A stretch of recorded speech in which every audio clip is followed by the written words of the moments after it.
وإذ قال موسى لفتاه لا أبرح حتى أبلغ مجمع البحرين أو أمضي حقبا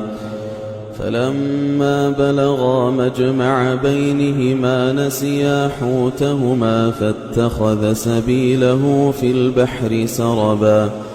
فلما جاوزا قال لفتاه آتنا غداءنا لقد لقينا من سفرنا هذا نصبا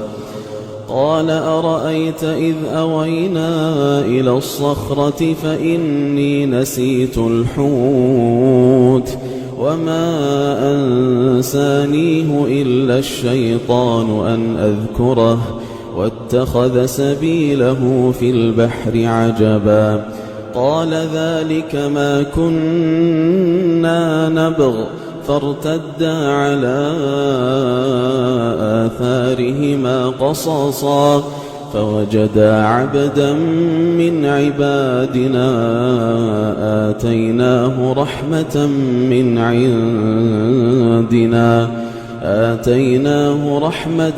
من عندنا وعلمناه من لدنا علما.